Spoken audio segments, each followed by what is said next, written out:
একটা পুরো জেনারেশনের মিম ম্যাটেরিয়াল থেকে এই হর্তাকর্তা লুকের শাকিব খানকে প্রেজেন্ট করা থেকে শুরু করে মুভি রিলিজের 10 দিনের মাঝে নিজ দেশে ব্লকবাস্টার ট্যাগ পাওয়া একটা মুভির নাম হচ্ছে তুফান। কিন্তু সেটা আসলে নামে তুফান হলেও মনে হয় ঝড় হয়ে সীমাবদ্ধ ছিল। এই যে কথা শুনি ভেগে যাইয়েন না।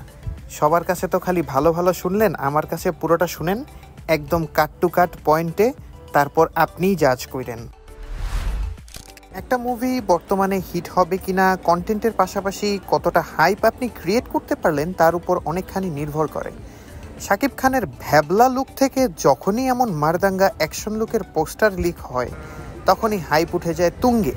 আর শাকিব খানের বিশাল ফ্যান বেস তো সাথে আছেই। দুইটা ভিন্ন মানুষের কাহিনী এক পয়েন্টে কিভাবে লিঙ্ক করা যায় ডিরেক্টর রায়হান রাফি তা সফলভাবে করে দেখাইছে। কিন্তু যার নামে মুভি সে তুফান, সেই তুফানের তুফানি তেমন ছিল না বললেই চলে। ফার্স্ট হাফে তো মুভি একদম ফ্ল্যাট, জাস্ট সমান্তরাল সরল রেখার মতো আগাচ্ছে। স্টার কাস্টিং জোশ ছিল, ছোট চরিত্রে বড় বড় অ্যাক্টর কাস্টিং করলে তাদের থেকে একটা আশা থাকে যেটা মুভিতে মিসিং। এই যেমন মিশা সওদাগরের কথাই বলি, একজন ডন হিসেবে তার যেমন দাপট প্রতিপত্তি থাকা দরকার তার পুরোটা মিসিং। তুফানের তুফান হিসেবে তৈরি হতে যেন অনেক বেশি তাড়াহুড়া, এক্সট্রা আইকেচি সিন নাই যেটা দিয়ে তুফানের তুফানি শুরু হবে।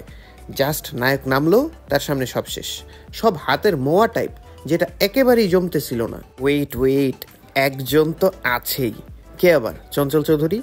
তার সাথে ফেস অফ সিন নাই, কিন্তু ওনার হাসি মুখে নর্মাল ডায়লগে যে জোস হিউমার সেটা অনবদ্য। তুফান 2 আসতেছে সেটা মুভির শেষেই বলে দিছে।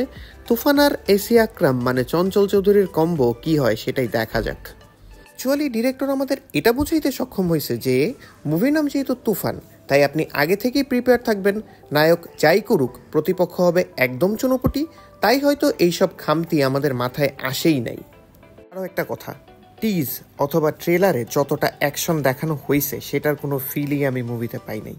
এখন আপনি বলবেন একটা মেশিন গানের সিন তো আছে, ওই একটাই আছে, আর তেমন এক্সট্রাঅর্ডিনারি ফাইটিং সিন নাই যেটা তুফান নামের সার্থকতা প্রমাণ করে। ব্যাপারটা যত গর্জে তত বর্ষে না, এরকম হয়ে গেছে আর কি। ওপার বাংলার মিমি চক্রবর্তী নাথিং স্পেশাল, 2 গানের পারফরমেন্স বাদে পুরা মুভিতে জাস্ট অ্যাক্টিং করে গেছে, যেটা স্পেশালভাবে বলার মতো কিছু নাই, নর্মাল। কিন্তু অনেক দিন পর নাবিল আপুকে দেখে ভালো লাগতেছিল। সেই আয়নাবাজির পর আবার দেখলাম, আহা কি সুন্দর। যতটুকু টাইম স্ক্রিনে পাইছে ততটুকুই ভালো, আর একটু বেশি থাকলে মনে হয় খারাপ লাগতো না। একজনের কথা বিশেষভাবে না বললেই নয়, গাজী রাকায়েত, মানে এক কথায় পারফেক্ট। উনার চরিত্রের সিলেকশনটা সবচেয়ে বেশি ভালো লাগছে আমার কাছে। উনি না থাকলে মনে হয় সিনেমার ন্যারেটিভেই অনেক বেশি পরিবর্তন আনতে হইতো। এক কথায় তুফানের সাথে তাল মিলিয়ে এগিয়ে যাওয়ার মতো একটা চরিত্র। ভালো মন্দ মিলাই তো অনেক কথা শুনলেন, একদম সামারি যদি বলতে চাই তাহলে এরকম মাসালা মুভি আমাদের সিনেমা বাঁচানোর জন্য অনেক দরকার। বাজে অ্যাকশন, বস্তা পচা অ্যাক্টিং আর গল্পের মুভি থেকে বিশাল বড় স্কেলে action, dialogue, casting, cinematography, colour grading সব কিছুই যখন আগের থেকে ছাপিয়ে যায় তখন একটা মুভি যতই কমতি নিয়ে আসুক সেটা হিট করে। আমাদের সিনেমা প্রেমীরা অ্যাটলিস্ট সেটা এনজয় করে। একটা ভালো এন্ডিং আপনাকে ফার্স্ট হাফের কমতি ভুলিয়ে দিবে, আর সেকেন্ড হাফ যখন কানেক্টিং হয় তখন সেটা ভালোই লাগে।